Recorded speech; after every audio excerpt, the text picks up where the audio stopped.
सध्या काँग्रेसचे प्रदेश अध्यक्ष हर्षवर्धन सपकाळ यांनी सुनेत्राताई पवारांना गुंगी गुडिया नावाचा जो आरोप केला, जो शब्दप्रयोग केला, तो त्यानं महाराष्ट्रामध्ये सध्या थोडंसं नाराजीचं वातावरण आहे, हे आपण बघतोय.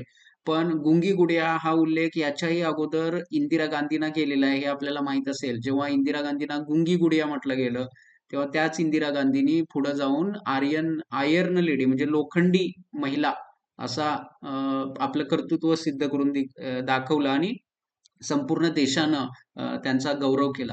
त्यामुळे काळ बदलतो, त्या स्वरूपात लोकांचं बोलणं सुद्धा बदलतं आणि आपण आपल्या कामातून कसं उत्तर द्यायला पाहिजेत हे इंदिरा गांधीने दाखवलं किंवा सोनिया गांधींचं उदाहरण घ्या. त्यांना पातळी सोडून टीका केली गेली, परदेशी नागरिकत्वावर त्यांच्या बोललं गेलं. त्यांच्याबद्दल मोदींनी सुद्धा खूप गलिच्छ भाषेत शब्दप्रयोग केलेले आहेत. तरी त्यातून सुद्धा त्यांनी त्यांचा संयम ठेवला आणि एक चांगलं उदाहरण लोकांच्या समोर दाखवलं.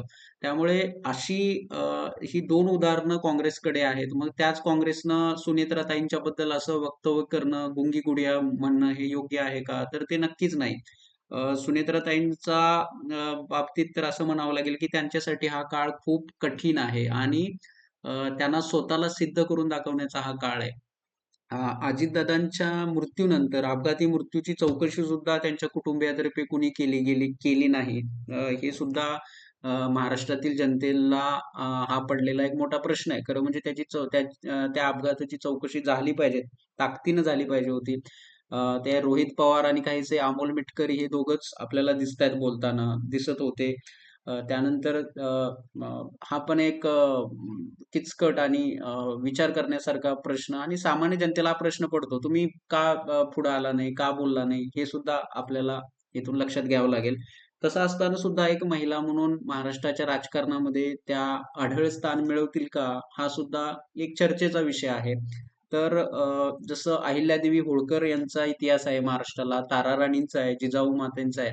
तर तसाच तेच उदाहरण आपण जर समोर ठेवून पाहिलं तर भविष्यामध्ये काही त्यांच्याकडून चांगली कामं घडतील आणि त्या स्वतःचं नेतृत्व सिद्ध सुद्धा करतील असं म्हणणं चुकीचं ठरणार नाही. पण त्यासाठी काळ जावा लागतो, वेळ जावा लागतो आणि आपल्या कृतीतून लोकांना उत्तर सुद्धा द्यावी लागतात. आता उदाहरणार्थ सध्या जनरेशनचं मुलांचं जे नीट आंदोलन होतं त्या बाबतीत खरं म्हणजे राष्ट्रवादी काँग्रेस, अजित पवार गट यांच्यातर्फे कुणीतरी पुढे येऊन सतत बोललं पाहिजे होतं, विद्यार्थ्यांच्या बाजू घ्यायला पाहिजे होती. पण उलट तसं काही घडलेलं नाहीये. त्यामुळे असे जनतेशी नाळ जोडणारे प्रश्न जर तुम्ही टाळला, घाबरला किंवा त्याच्यापासून फारकत घेतली तर लोकांना सुद्धा मग ते नको वाटायला लागतात ते प्रश्न. आणि राष्ट्रवादीचा जो एक मतदार आहे, त्यांचे विचार मांडणारा जो आहे तो गट काहीसा काँग्रेसकडे वळू शकतो भविष्यामध्ये, उद्धव ठाकरेंच्या पक्षाकडे वळू शकतो. त्यामुळे ही जी सुप्त लाट आहे सध्या सत्ताधाऱ्यांच्या विरोधात, त्याचं नुकसान होऊ नये हे सुद्धा पाहणं यांनी गरजेचं आहे. आता हे जे 2 व्यक्ती आहेत, प्रफुल्ल पटेल आणि तटकरे, तर हे आता बोलतायत की तुम्ही काँग्रेसवरती टीका करतायत. पण जेव्हा अजितदादांचा अपघात झाला, तर त्याच्यावर हे काहीच बोलले नाहीत. एक शब्द सुद्धा यांच्या तोंडातून आलेला नाहीये. त्यामुळे यांच्याबद्दल काय बोलावं हा पण एक विचार करण्यासारखाच प्रश्न आहे.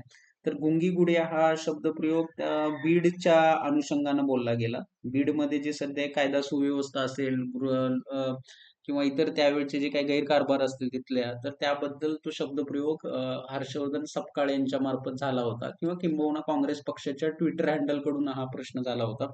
तर खरं म्हणजे महिलांच्या बाबतीत गुंगी गुडिया हा शब्दप्रयोग जसं मनमोहन सिंग यांना बोललं जातं, मौनी बाबा, तसंच हा गुंगी गुडिया म्हणजे बहिरी असा त्याचा शब्दप्रयोग आहे. पण असे शब्दप्रयोग काँग्रेससारख्या पक्षानं टाळलं पाहिजेत आणि तारतम्य ज्याला म्हणतात ते बाळगणं गरजेचं आहे.